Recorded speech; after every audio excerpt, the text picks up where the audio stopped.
क्या आपने कभी सोचा है कि उत्पत्ति की पुस्तक में जो नहीं लिखा गया वह उससे भी अधिक महत्वपूर्ण हो सकता है जो लिखा गया है। पवित्र शास्त्र हमें बताता है कि परमेश्वर ने आदम को बनाया, लेकिन उत्पत्ति 2:7 केवल एक घटना का उल्लेख करता है, पूरी कहानी का नहीं। अधिकांश लोग मानते हैं कि बाइबल में सृष्टि की पूरी कहानी है, लेकिन इतिहास दिखाता है कि विभिन्न परंपराओं ने अलग अलग कथाएं संरक्षित की हैं। इस कहानी में हम 3 चरणों में आगे बढ़ेंगे। पहले हम देखेंगे कि आदम और हव्वा के बीच का मौन क्या छिपाता है। फिर हम जानेंगे कि यह भूली हुई वंशावली बाइबल की कहानी को कैसे बदलती है। और अंत में हम पूछेंगे कि क्या होता है जब हम परिचित अंशों को इस व्यापक दृष्टिकोण से पढ़ते हैं, और एक बार जब हम इस पहली परत को समझ लेते हैं, तो असली कहानी शुरू होती है। उत्पत्ति की पुस्तक में एक विचित्र खामोशी है। आदम के निर्माण और हव्वा के आगमन के बीच का समय अंधकारमय है। शास्त्र हमें बताता है कि परमेश्वर ने आदम को अदन की वाटिका में रखा, लेकिन वहां कितने समय तक वह अकेला था? क्या उस अवधि में कुछ घटित हुआ जिसे बाइबल में दर्ज नहीं किया गया? प्राचीन यहूदी विद्वान इस खामोशी पर सवाल उठाते रहे हैं।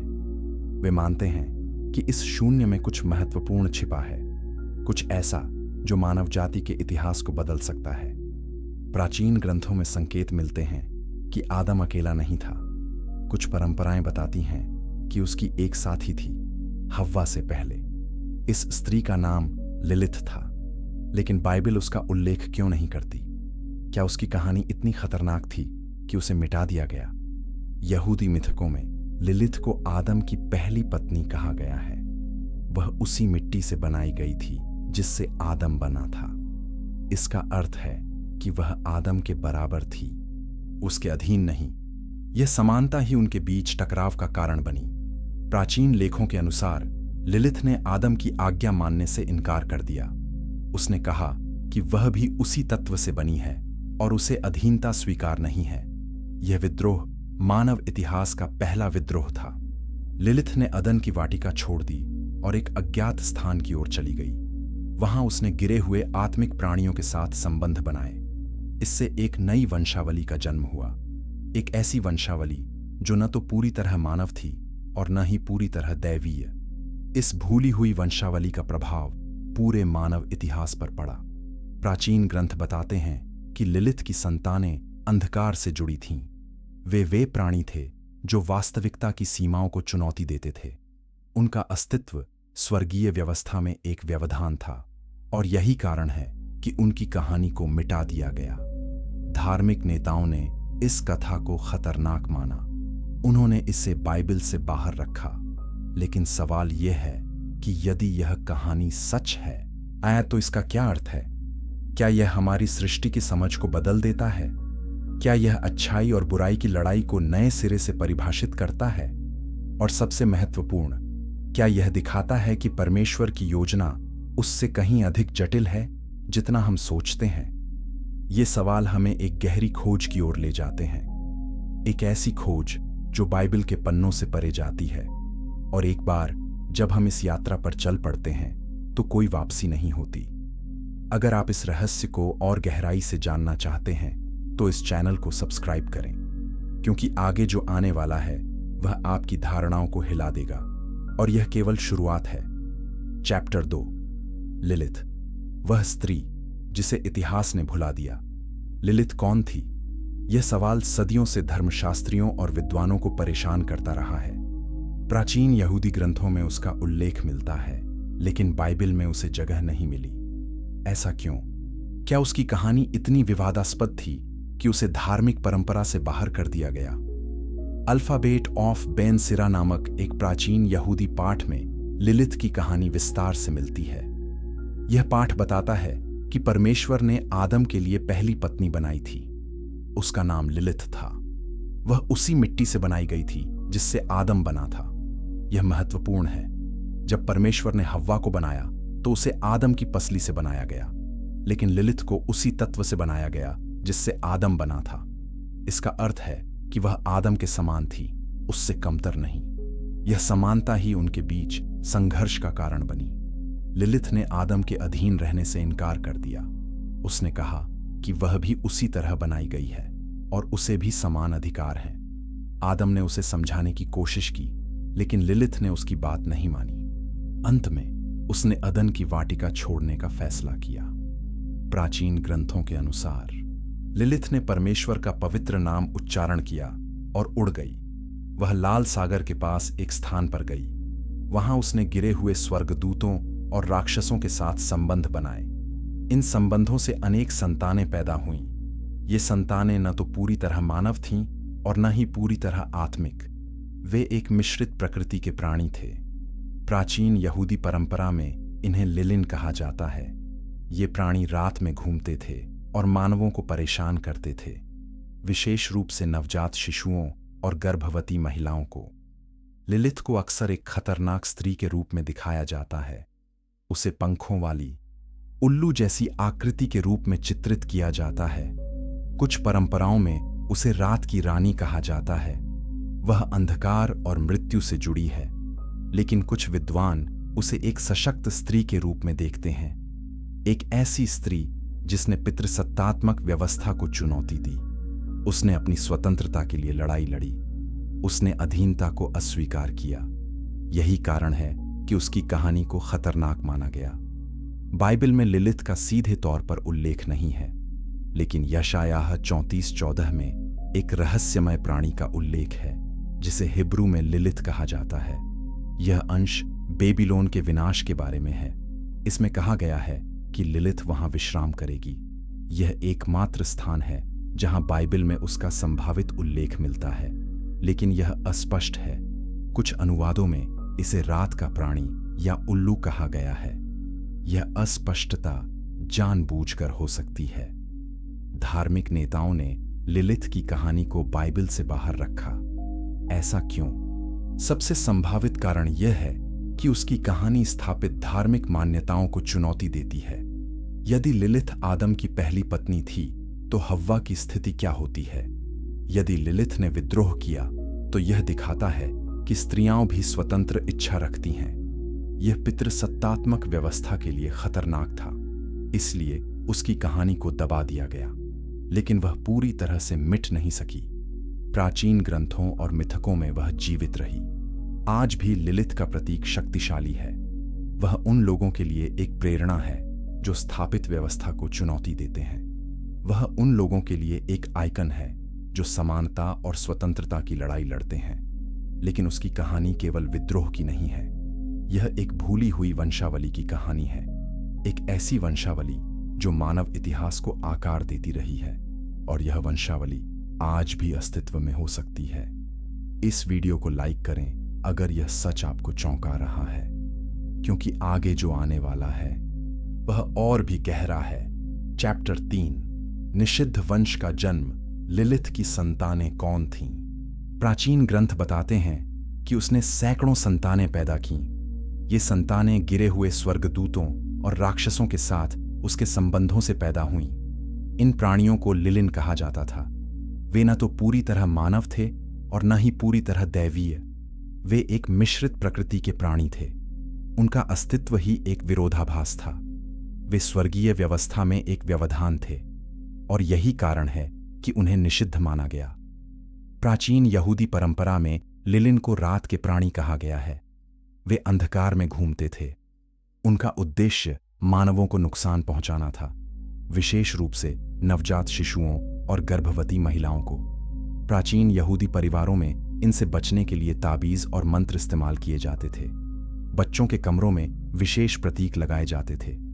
यह विश्वास था कि ये प्रतीक लिलिन को दूर रखते हैं। यह परंपरा आज भी कुछ समुदायों में जीवित है, लेकिन लिलिन केवल भौतिक खतरे नहीं थे। प्राचीन ग्रंथ बताते हैं कि वे आत्मिक भ्रष्टाचार के प्रतीक थे। वे मानवों को पाप की ओर लुभाते थे। वे स्वप्नों में प्रवेश करते थे। वे मानसिक भ्रम पैदा करते थे। कुछ विद्वानों का मानना है कि वे मानव मनोविज्ञान की गहरी परतों को प्रभावित करते थे। वे आंतरिक अंधकार और दमित इच्छाओं को जागृत करते थे। यह उनकी असली शक्ति थी। यहूदी रहस्यवाद में लिलिथ और उसकी संतानों को क्लीपोट से जोड़ा जाता है। क्लीपोट वे आत्मिक छिलके हैं जो पवित्रता को ढकते हैं। वे बुराई के स्रोत माने जाते हैं। कबलाह के अनुसार लिलिथ क्लीपोट की रानी है। वह अंधकार के राज्य का प्रतिनिधित्व करती है। उसकी संतानें इसी राज्य के नागरिक हैं। वे पवित्रता और प्रकाश के विरोधी हैं। वे मानव आत्माओं को भ्रष्ट करने के लिए काम करती हैं। प्राचीन ग्रंथों में लिलिन को विभिन्न रूपों में वर्णित किया गया है। कुछ को राक्षसों के रूप में दिखाया गया है, कुछ को आकर्षक मानव रूप में, कुछ को जानवरों की विशेषताओं के साथ। यह विविधता उनकी बदलती प्रकृति को दर्शाती है। वे वास्तविकता की सीमाओं को लांघते थे। वे एक रूप से दूसरे रूप में बदल सकते थे। यह उन्हें और भी खतरनाक बनाता था क्योंकि उन्हें पहचानना कठिन था। निषिद्ध वंश का विचार केवल यहूदी परंपरा तक सीमित नहीं है। विभिन्न प्राचीन संस्कृतियों में इसी प्रकार की कहानियां मिलती हैं। मेसोपोटामिया की मिथकों में राक्षसी स्त्रियां और उनकी संतानों का उल्लेख है। ग्रीक पुराणों में लामिया नामक एक प्राणी है जो बच्चों को खाती है। रोमन मिथकों में स्ट्रिज अन्न नामक पक्षी महिलाएं हैं। ये सभी कथाएं एक समान विषय साझा करती हैं। वे सभी निषिद्ध संबंधों और उनसे पैदा हुई संतानों के बारे में हैं। क्या यह संभव है कि ये सभी कथाएं एक ही ऐतिहासिक घटना की यादें हैं? क्या यह संभव है कि सृष्टि के आरंभ में वास्तव में एक निषिद्ध वंश का जन्म हुआ था? कुछ विद्वान इस विचार को गंभीरता से लेते हैं। वे मानते हैं कि प्राचीन मिथक केवल कल्पनाएं नहीं हैं, वे विकृत ऐतिहासिक यादें हैं। और यदि यह सच है तो इसका अर्थ क्या है? इसका अर्थ है कि मानव इतिहास उससे कहीं अधिक जटिल है जितना हम सोचते हैं। इस वीडियो को शेयर करें अपने उन दोस्तों के साथ जो सच की खोज में रुचि रखते हैं, क्योंकि आगे की कहानी और भी चौंकाने वाली है और यह केवल शुरुआत है। चैप्टर 4, प्रहरियों का पतन और नेफिलिम का रहस्य उत्पत्ति 621 रहस्यमय अंश है। यह कहता है कि परमेश्वर के पुत्रों ने मनुष्यों की पुत्रियों को देखा कि वे सुंदर हैं। उन्होंने उनसे विवाह किया। इस संबंध से नेफिलिम का जन्म हुआ। लेकिन परमेश्वर के पुत्र कौन थे?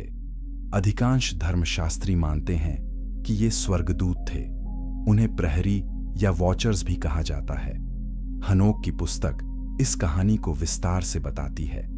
यह पुस्तक बाइबल से बाहर है, लेकिन प्राचीन यहूदी और ईसाई समुदायों में इसे पवित्र माना गया। हनोक की पुस्तक के अनुसार प्रहरियों को पृथ्वी पर मानवों की देखभाल के लिए भेजा गया था, लेकिन वे मानव स्त्रियों की सुंदरता से आकर्षित हो गए। उन्होंने आपस में एक शपथ ली। उन्होंने तय किया कि वे पृथ्वी पर उतरेंगे और मानव स्त्रियों से विवाह करेंगे। यह निर्णय उनके पतन का कारण बना। यह स्वर्गीय आदेश का उल्लंघन था। परमेश्वर ने स्वर्गदूतों को मानवों के साथ ऐसे संबंध बनाने की अनुमति नहीं दी थी। हनोक की पुस्तक बताती है कि प्रहरियों ने मानवों को निषिद्ध ज्ञान सिखाया। उन्होंने उन्हें युद्ध की कला सिखाई। उन्होंने उन्हें जादू टोना सिखाया। उन्होंने उन्हें ज्योतिष सिखाया। उन्होंने उन्हें धातुओं को गलाने की विधि सिखाई। यह सब ज्ञान मानवों के लिए निषिद्ध था। यह ज्ञान उन्हें समय से पहले दे दिया गया। इससे पृथ्वी पर अव्यवस्था फैल गई। मानवों ने इस ज्ञान का दुरुपयोग किया। युद्ध बढ़ गए, हिंसा फैल गई, पृथ्वी भ्रष्टाचार से भर गई। प्रहरियों और मानव स्त्रियों के संबंध से नेफिलिम पैदा हुए। इन नेफिलिम दैत्य थे। उत्पत्ति 6:4 कहता है कि वे पृथ्वी पर शूरवीर थे। वे प्राचीन काल के प्रसिद्ध पुरुष थे, लेकिन उनकी प्रकृति भ्रष्ट थी। वे हिंसा से भरे थे। उन्होंने पृथ्वी पर आतंक फैलाया। हनोक की पुस्तक बताती है कि नेफिलिम ने मानवों को खाना शुरू कर दिया। उन्होंने पृथ्वी के संसाधनों को नष्ट कर दिया। उनकी भूख कभी नहीं मिटती थी। वे एक अभिशाप थे। परमेश्वर ने प्रहरियों के पाप को देखा। उसने तय किया कि इसे समाप्त करना होगा। उसने महान जल प्रलय भेजा। इससे पृथ्वी पर सभी भ्रष्टाचार नष्ट हो गए। नेफिलिम भी नष्ट हो गए। लेकिन हनोक की पुस्तक बताती है कि नेफिलिम की आत्माएं नष्ट नहीं हुईं। वे दुष्ट आत्माएं बन गईं। वे आज भी पृथ्वी पर भटकती हैं। वे मानवों को भ्रष्ट करने का प्रयास करती हैं। यह एक चौंकाने वाला विचार है। इसका अर्थ है कि प्राचीन पाप का प्रभाव आज भी जारी है। कुछ विद्वान मानते हैं कि नेफिलिम की कहानी लिलिथ की वंशावली से जुड़ी है। वे सुझाव देते हैं कि प्रहरियों का पतन एक दोहराई गई घटना थी। पहले लिलिथ ने गिरे हुए प्राणियों के साथ संबंध बनाए, फिर प्रहरियों ने मानव स्त्रियों के साथ। दोनों घटनाओं में निषिद्ध संबंध और मिश्रित संतानें शामिल थीं। दोनों घटनाओं में स्वर्गीय व्यवस्था का उल्लंघन हुआ।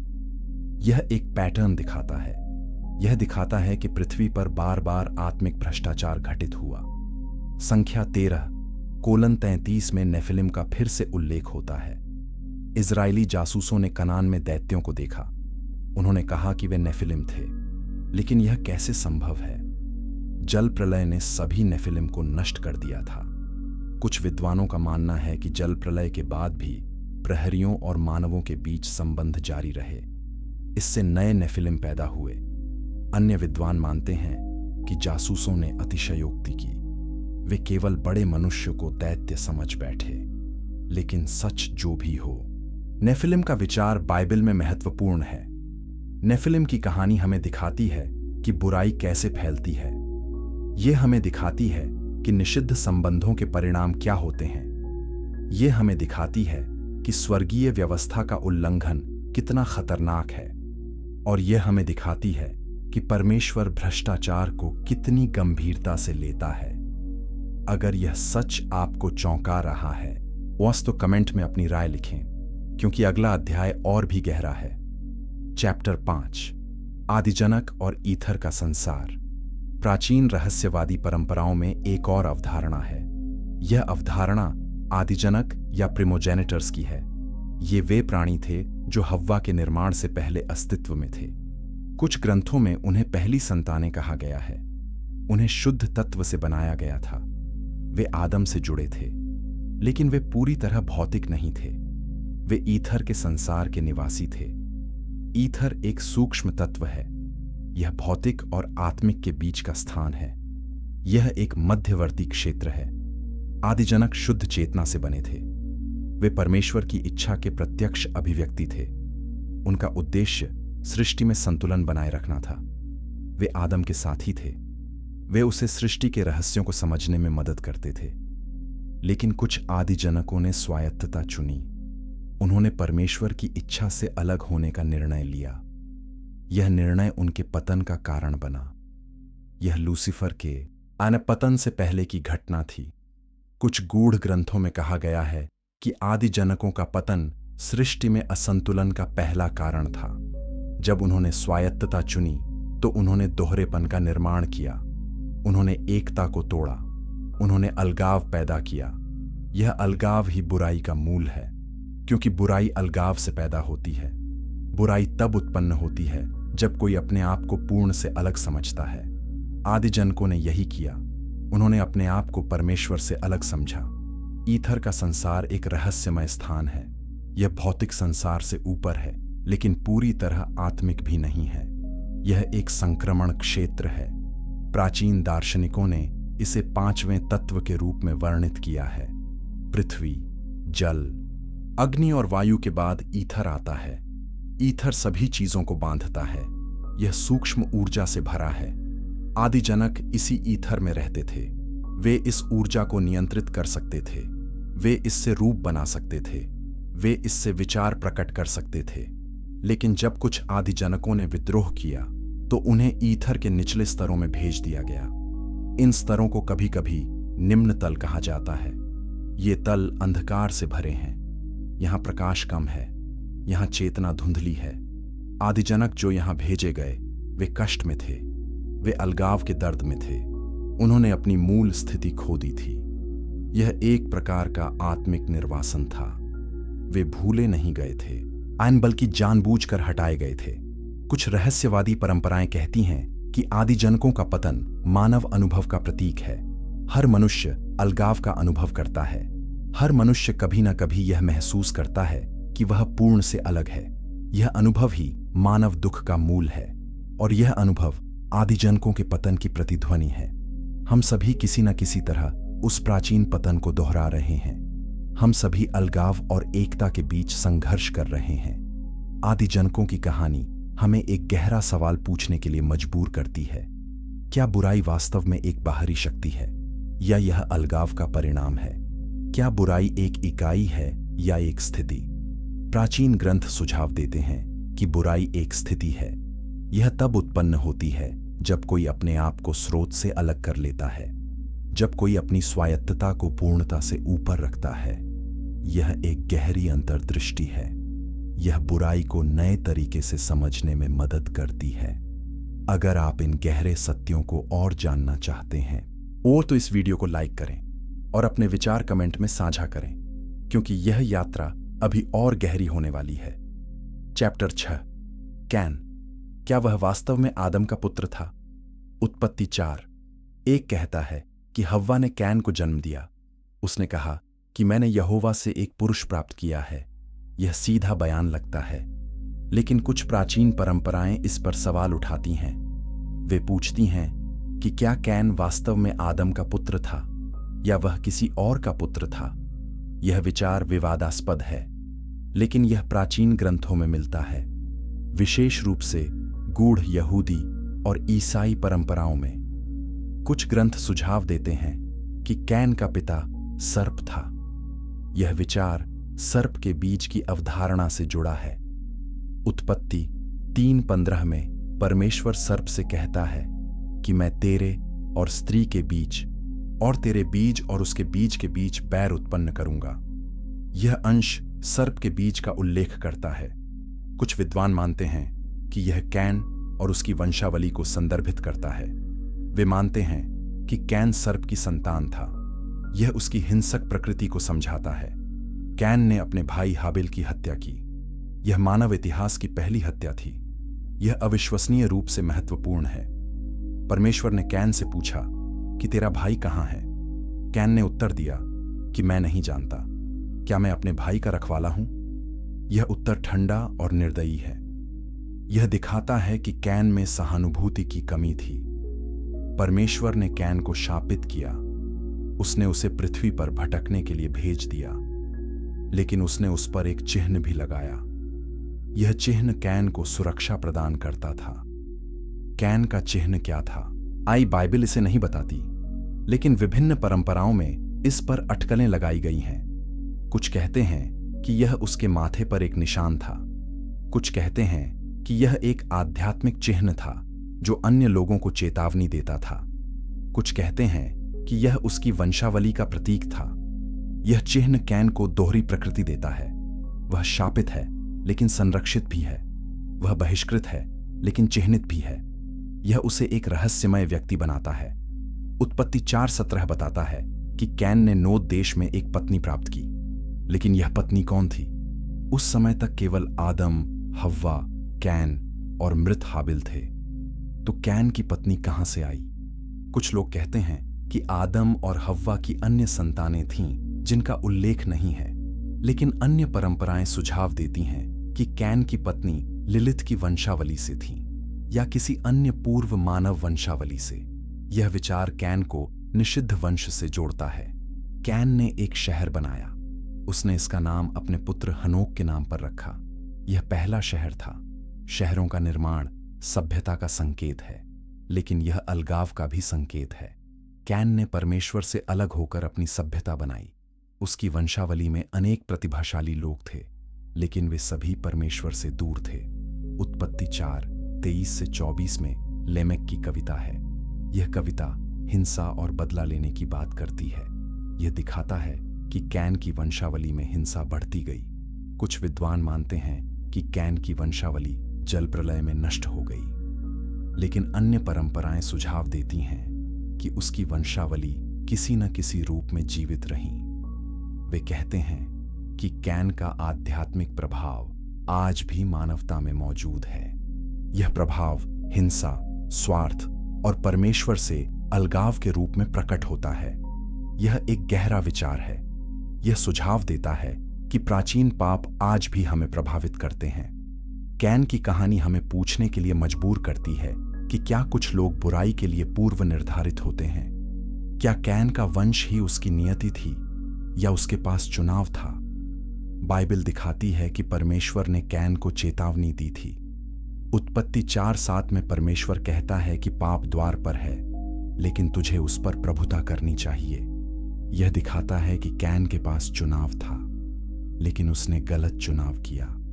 यह उसकी जिम्मेदारी थी, लेकिन क्या उसकी वंशावली ने उसे प्रभावित किया? यह सवाल आज भी प्रासंगिक है। अगर यह कहानी आपको चौंका रही है, आज तो इस वीडियो को शेयर करें और कमेंट में बताएं कि आप क्या सोचते हैं, क्योंकि अगला अध्याय और भी गहरा रहस्य खोलेगा। चैप्टर 7, रक्त का श्राप और आत्मिक विरासत। प्राचीन परंपराओं में रक्त को केवल एक शारीरिक द्रव नहीं माना गया, इसे आध्यात्मिक विरासत का वाहक माना गया। बाइबल में अनेक स्थानों पर रक्त की पवित्रता पर जोर दिया गया है। लेव्य व्यवस्था 17:11 कहता है कि शरीर का प्राण लोहू में रहता है। यह एक महत्वपूर्ण कथन है। यह दिखाता है कि रक्त केवल भौतिक नहीं है, यह आत्मिक तत्व रखता है। यह प्राण से जुड़ा है, और यदि रक्त प्राण से जुड़ा है तो यह आध्यात्मिक विशेषताओं को भी ले जाता है। कुछ प्राचीन परंपराएं कहती हैं कि निषिद्ध वंश का रक्त दूषित था।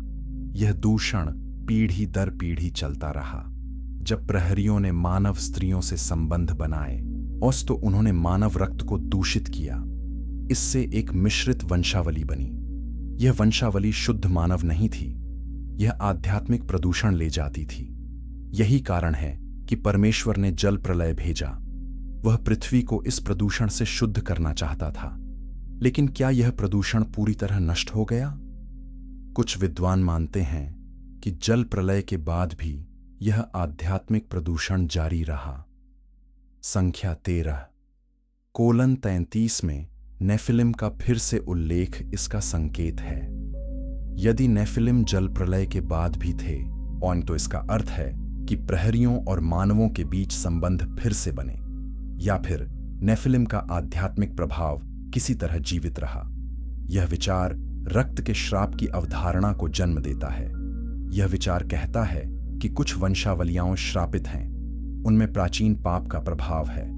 रक्त का श्राप केवल एक भौतिक अवधारणा नहीं है, यह एक आध्यात्मिक अवधारणा है। यह सुझाव देता है कि हमारे पूर्वजों के पाप हम पर प्रभाव डालते हैं। यह विचार बाइबल में भी मिलता है। निर्गमन 20:5 कहता है कि मैं पितरों के अधर्म का दंड उनके बेटों को 3री-4थी पीढ़ी तक देता हूं।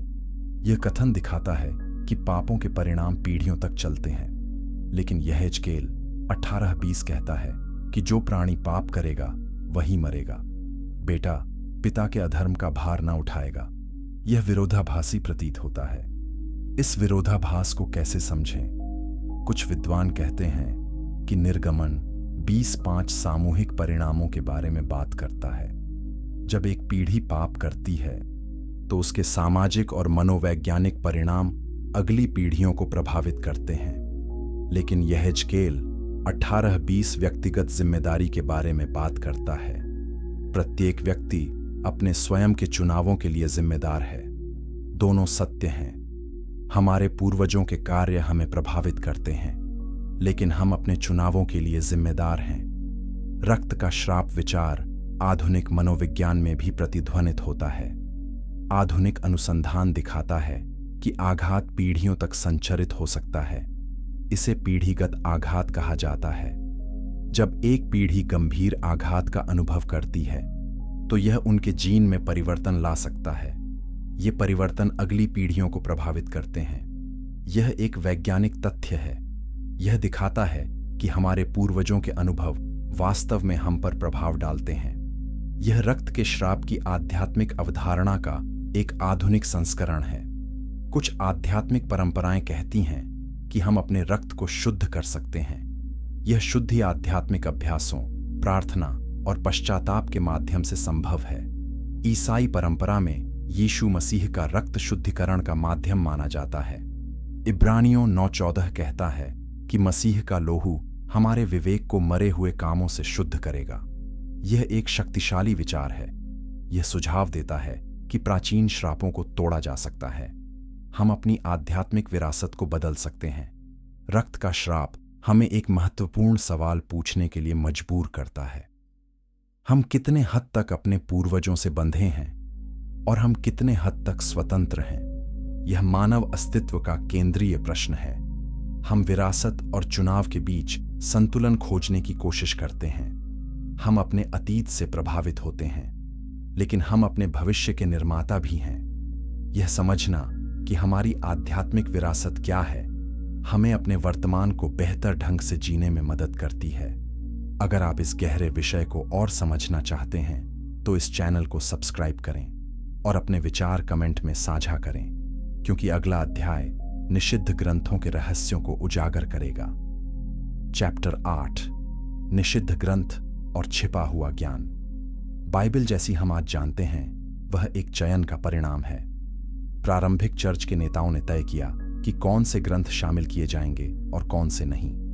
यह प्रक्रिया कैनोनाइजेशन कहलाती है। लेकिन बाहर रखे गए ग्रंथों का क्या उनमें महत्वपूर्ण जानकारी थी? क्या उन्हें जानबूझकर दबाया गया?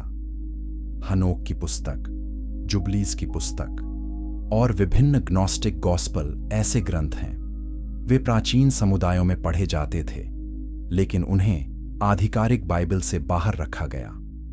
हनोक की पुस्तक विशेष रूप से महत्वपूर्ण है।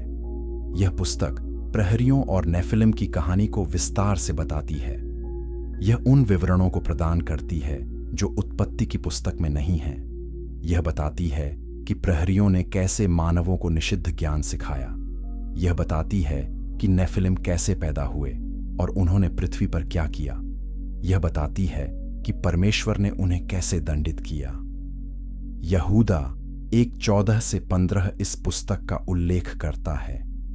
यह दिखाता है कि प्रारंभिक ईसाई इस पुस्तक को महत्वपूर्ण मानते थे। तो फिर इसे बाइबल से क्यों बाहर रखा गया? एक कारण यह है कि हनोक की पुस्तक कुछ असहज सवाल उठाती है। यह दिखाती है कि स्वर्गदूत पाप कर सकते हैं। यह दिखाती है कि मानव रक्त को दूषित किया जा सकता है। यह दिखाती है कि बुराई की उत्पत्ति जटिल है। ये विचार स्थापित धर्मशास्त्र को चुनौती देते हैं। इसीलिए चर्च के नेताओं ने इस पुस्तक को बाहर रखने का फैसला किया।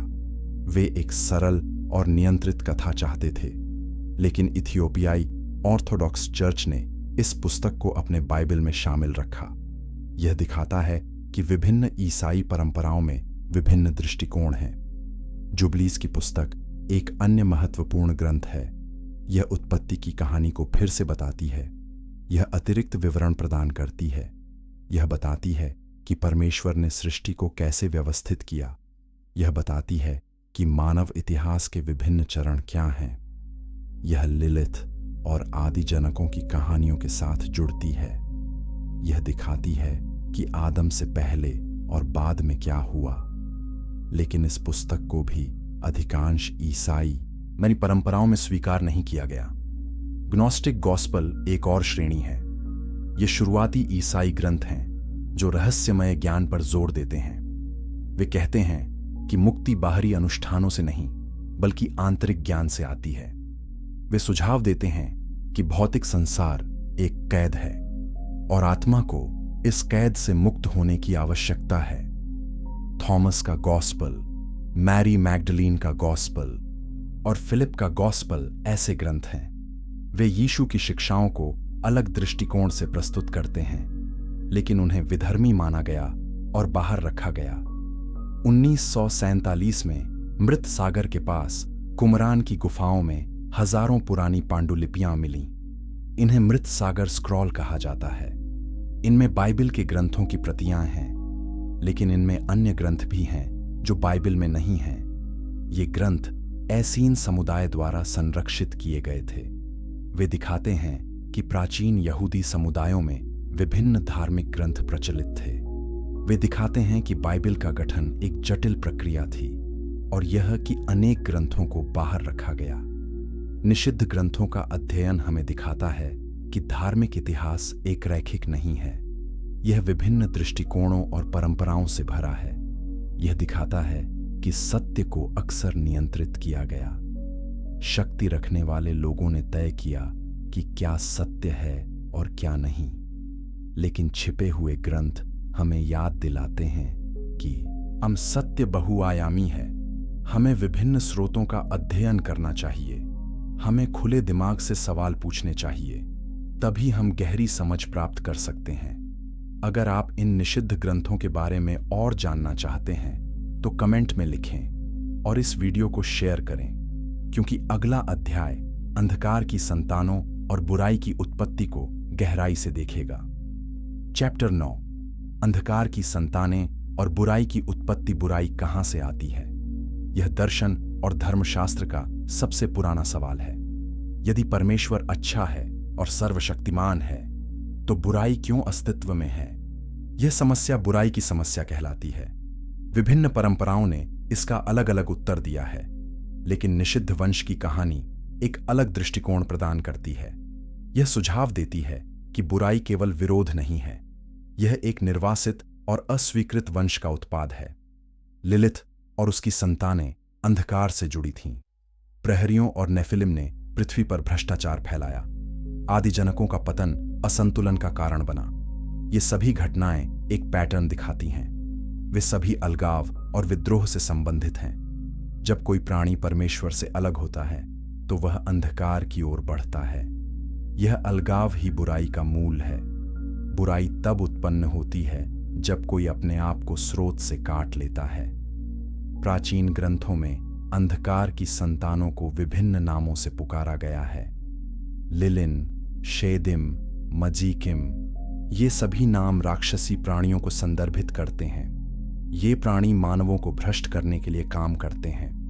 वे पाप को प्रोत्साहित करते हैं। वे मन में संदेह बोते हैं। वे आत्मा में अंधकार लाते हैं।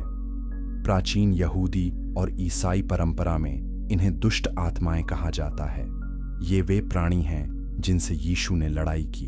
ये वे प्राणी हैं जिन्हें प्रेरितों ने निकाला। नए नियम में दुष्ट आत्माओं का बार बार उल्लेख होता है। मरकुस 5:1-20 में यीशु एक व्यक्ति से दुष्ट आत्माओं को निकालता है। ये आत्माएं अपने आप को लीजन कहती हैं क्योंकि वे बहुत हैं। यह कहानी दिखाती है कि दुष्ट आत्माओं का एक पूरा समूह हो सकता है। यह दिखाती है कि वे मानवों को नियंत्रित कर सकती हैं।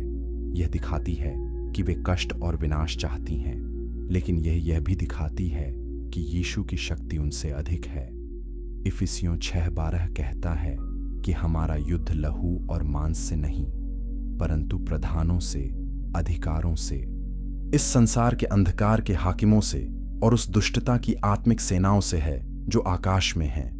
यह अंश दिखाता है कि ईसाई परंपरा आत्मिक युद्ध को गंभीरता से लेती है। यह दिखाता है कि बुराई केवल मानवीय नहीं है, यह आत्मिक भी है, और यह कि मानवता एक बड़ी आत्मिक लड़ाई का हिस्सा है। बुराई की उत्पत्ति का सवाल हमें यह पूछने के लिए मजबूर करता है कि क्या बुराई एक स्वतंत्र शक्ति है या यह केवल अच्छाई की अनुपस्थिति है। संत ऑगस्टीन ने सुझाव दिया कि बुराई एक स्वतंत्र अस्तित्व नहीं है, यह अच्छाई की कमी है। यह प्रकाश की अनुपस्थिति की तरह है। अंधकार अपने आप में कुछ नहीं है, यह केवल प्रकाश की कमी है। इसी तरह बुराई परमेश्वर की उपस्थिति की कमी है। यह एक शक्तिशाली विचार है। यह बुराई को कम शक्तिशाली बनाता है, लेकिन निषिद्ध वंश की कहानी एक अलग दृष्टिकोण देती है। यह सुझाव देती है कि बुराई केवल कमी नहीं है, यह एक सक्रिय शक्ति है। यह निर्वासित और अस्वीकृत प्राणियों का विद्रोह है। ये प्राणी अपनी खोई हुई स्थिति के लिए प्रतिशोध चाहते हैं। वे परमेश्वर की सृष्टि को नष्ट करना चाहते हैं। वे मानवों को अपने साथ अंधकार में खींचना चाहते हैं। यह एक अधिक जटिल दृष्टिकोण है। यह बुराई को एक व्यक्तिगत और सक्रिय शक्ति के रूप में देखता है। दोनों दृष्टिकोणों में सत्य है। बुराई एक अच्छाई की कमी है, लेकिन यह एक सक्रिय विद्रोह भी है। यह निर्वासित प्राणियों का प्रतिशोध है, और यह मानव स्वतंत्र इच्छा का दुरुपयोग है। बुराई बहुआयामी है। यह एक साधारण व्याख्या को अस्वीकार करती है, और यही इसे इतना खतरनाक बनाता है। अगर यह सच आपको चौंका रहा है, तो लाइक करें और सब्सक्राइब करें, क्योंकि अगला अध्याय आध्यात्मिक निर्वासन के रहस्य को खोलेगा। चैप्टर 10, आध्यात्मिक निर्वासन का रहस्य। निर्वासन एक शक्तिशाली प्रतीक है। यह अलगाव और हानि का अनुभव है। बाइबल में अनेक निर्वासन की कहानियां हैं। आदम और हव्वा को अदन की वाटिका से निर्वासित किया गया। कैन को परमेश्वर की उपस्थिति से निर्वासित किया गया। इज़राइल के लोगों को बेबीलोन में निर्वासित किया गया। ये सभी निर्वासन शारीरिक थे, लेकिन वे आध्यात्मिक निर्वासन के प्रतीक भी हैं। आध्यात्मिक निर्वासन वह स्थिति है जब आत्मा परमेश्वर से अलग महसूस करती है। लिलिथ और उसकी संतानों का निर्वासन एक आध्यात्मिक निर्वासन था। उन्हें स्वर्गीय व्यवस्था से बाहर कर दिया गया। उन्हें निम्न तलों में भेज दिया गया। वे अंधकार में रहने के लिए मजबूर थे। यह निर्वासन एक दंड था, लेकिन यह एक दुखद अलगाव भी था। वे परमेश्वर की उपस्थिति से दूर थे। वे प्रकाश से दूर थे। वे प्रेम से और दूर थे। यह निर्वासन उनके लिए असहनीय था, और इसी असहनीयता ने उन्हें विद्रोही बनाया। कुछ रहस्यवादी परंपराएं कहती हैं कि सभी मानव किसी न किसी तरह निर्वासन में हैं। जब हम भौतिक शरीर में जन्म लेते हैं तो हम आत्मिक घर से अलग हो जाते हैं। हम परमेश्वर की प्रत्यक्ष उपस्थिति से दूर हो जाते हैं। यह अलगाव ही मानव दुख का मूल है। हम सभी घर वापस जाना चाहते हैं। हम सभी उस स्रोत के साथ फिर से जुड़ना चाहते हैं जहां से हम आए हैं। यह गहरी लालसा मानव अनुभव का केंद्र है। प्लेटो के दर्शन में गुफा का रूपक है। यह रूपक कहता है कि मनुष्य एक गुफा में कैद हैं। वे केवल दीवार पर छायाएं देखते हैं। वे वास्तविकता नहीं देखते। उन्हें लगता है कि छायाएं ही वास्तविकता हैं। लेकिन यदि वे गुफा से बाहर निकलें, तो वे असली प्रकाश और असली वास्तविकता देखेंगे। यह रूपक आध्यात्मिक निर्वासन का प्रतीक है। हम भौतिक संसार में कैद हैं। हम सोचते हैं कि यही वास्तविकता है, लेकिन असली वास्तविकता आध्यात्मिक है और हमें उस ओर लौटने की आवश्यकता है। ग्नोस्टिक परंपरा में आध्यात्मिक निर्वासन का विचार केंद्रीय है। ग्नोस्टिक्स मानते हैं कि भौतिक संसार एक झूठी सृष्टि है। इसे एक निम्न देवता ने बनाया है जिसे डेमियर्स कहा जाता है। असली परमेश्वर इससे परे है। मानव आत्मा असली परमेश्वर की एक चिंगारी है, लेकिन यह भौतिक शरीर में कैद है। मुक्ति इस कैद से छुटकारा पाने में है। यह ज्ञान प्राप्त करने में है जो आत्मा को मुक्त करता है। यह एक कट्टरपंथी विचार है। यह भौतिक संसार को नकारता है। ईसाई रहस्यवाद में निर्वासन का विचार अधिक संतुलित है।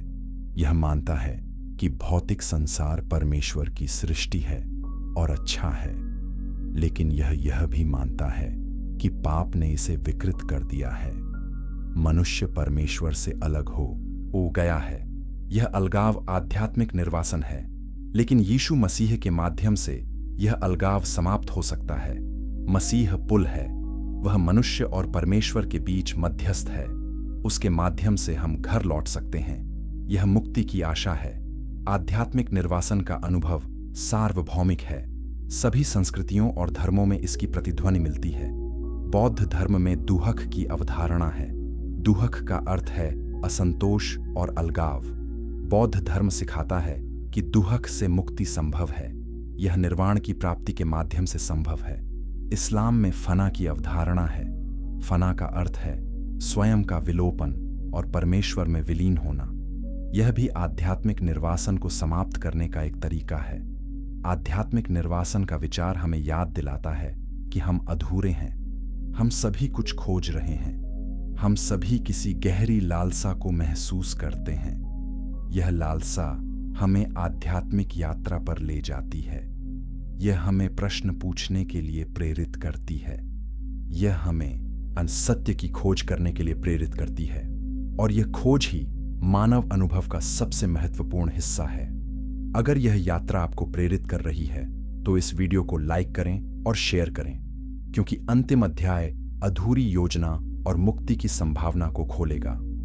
चैप्टर 11, अधूरी योजना और मुक्ति की संभावना। बाइबल की कहानी एक योजना की तरह दिखती है। परमेश्वर ने सृष्टि बनाई, मनुष्य ने पाप किया, परमेश्वर ने मुक्ति भेजी, और अंत में सब कुछ बहाल हो जाएगा।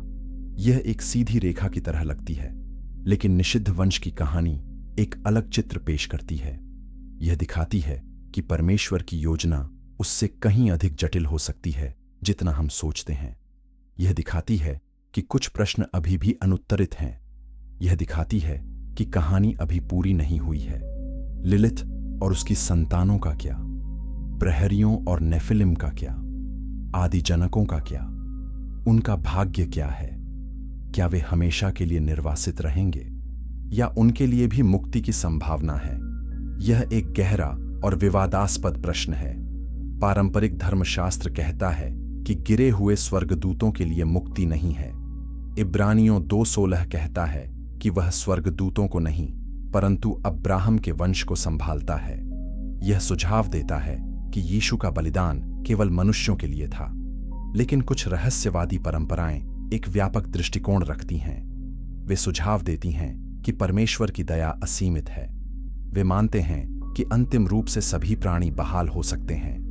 इस विचार को सार्वभौमिक मुक्ति या एपोकैटास्टेसिस कहा जाता है।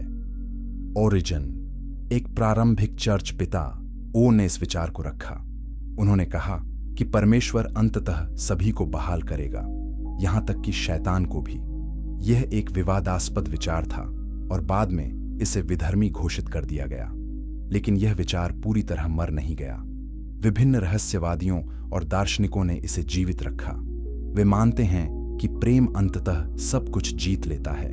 वे मानते हैं कि अनंत दंड परमेश्वर के प्रेमपूर्ण स्वभाव के विरुद्ध है। यदि परमेश्वर सर्वशक्तिमान और प्रेमपूर्ण है तो वह अंततः सभी को मुक्ति की ओर ले जाएगा। यह एक शक्तिशाली और आशावादी विचार है। यह निराशा की जगह आशा रखता है। एक तीमुथियुस 2:4 कहता है कि परमेश्वर चाहता है कि सब मनुष्यों का उद्धार हो। यह अंश परमेश्वर की सार्वभौमिक इच्छा को दिखाता है। यदि परमेश्वर चाहता है कि सभी का उद्धार हो तो क्या वह अंततः यह हासिल नहीं करेगा? यदि वह सर्वशक्तिमान है तो वह अपनी इच्छा को पूरा करने में सक्षम होना चाहिए। यह तर्क सार्वभौमिक मुक्ति के पक्ष में है, लेकिन यह स्वतंत्र इच्छा का सवाल उठाता है। यदि प्राणियों के पास स्वतंत्र इच्छा है तो क्या वे हमेशा के लिए परमेश्वर को अस्वीकार नहीं कर सकते? यह एक जटिल दार्शनिक और धर्मशास्त्रीय समस्या है।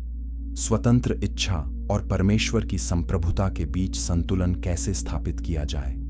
यदि परमेश्वर सभी को मुक्ति की ओर मजबूर करता है तो यह स्वतंत्र इच्छा का उल्लंघन है। लेकिन यदि वह किसी को हमेशा के लिए खो देता है तो क्या यह उसकी शक्ति या प्रेम की सीमा नहीं है? यह प्रश्न आसानी से हल नहीं होता। विभिन्न धर्मशास्त्री विभिन्न उत्तर देते हैं। निषिद्ध वंश की कहानी इस प्रश्न को और जटिल बनाती है। यदि लिलिथ, प्रहरी और आदिजनक वास्तव में अस्तित्व में थे तो उनका भाग्य क्या है? क्या वे परमेश्वर की योजना से पूरी तरह बाहर हैं या उनके लिए भी एक स्थान है? और कुछ रहस्यवादी परंपराएं सुझाव देती हैं कि अंत के समय में एक महान पुनर्मिलन होगा। इस पुनर्मिलन में सभी अलग हुए प्राणी वापस परमेश्वर के साथ एकजुट होंगे। यह एक सुंदर दृष्टिकोण है। यह आशा और करुणा से भरा है। कुलुस्सियों 1:20 कहता है कि परमेश्वर ने मसीह के माध्यम से सब कुछ अपने साथ मेल करने का निर्णय लिया। यह अंश एक व्यापक मेल मिलाप की बात करता है। यह सुझाव देता है कि परमेश्वर की योजना केवल मनुष्यों तक सीमित नहीं है, यह पूरी सृष्टि को शामिल करती है। यदि यह सच है तो यह सुझाव देता है कि निषिद्ध वंश के प्राणी भी इस मेल मिलाप का हिस्सा हो सकते हैं। यह एक विशाल और समावेशी दृष्टिकोण है। अंत में हम निश्चित रूप से नहीं जानते कि परमेश्वर की योजना क्या है। बाइबल सभी उत्तर नहीं देती। यह कुछ रहस्यों को अनुत्तरित छोड़ देती है और शायद यही उचित है। शायद हमें सभी उत्तर जानने की आवश्यकता नहीं है। शायद हमें केवल परमेश्वर पर विश्वास करने की आवश्यकता है। विश्वास करने की कि वह प्रेमपूर्ण और न्यायी है। विश्वास करने की कि उसकी योजना अच्छी है और विश्वास करने की कि अंत में सब कुछ ठीक हो जाएगा। निषिद्ध वंश की कहानी हमें याद दिलाती है कि परमेश्वर की योजना हमारी समझ से परे है। यह हमें विनम्रता सिखाती है। यह हमें खुले दिमाग से प्रश्न पूछने के लिए प्रोत्साहित करती है। यह हमें गहरी सच्चाइयों की खोज करने के लिए आमंत्रित करती है और यह हमें आशा देती है कि भले ही हम सब कुछ नहीं समझते, परमेश्वर समझता है और वह सब कुछ अपने उद्देश्य के लिए काम कर रहा है। अगर इस यात्रा ने आपको प्रेरित किया है तो इस चैनल को सब्सक्राइब करें, कमेंट में अपने विचार साझा करें और इस वीडियो को उन लोगों के साथ शेयर करें जो सच की खोज में हैं, क्योंकि यह यात्रा अभी समाप्त नहीं हुई है और आगे जो आने वाला है वह और भी गहरा हो सकता है। धन्यवाद।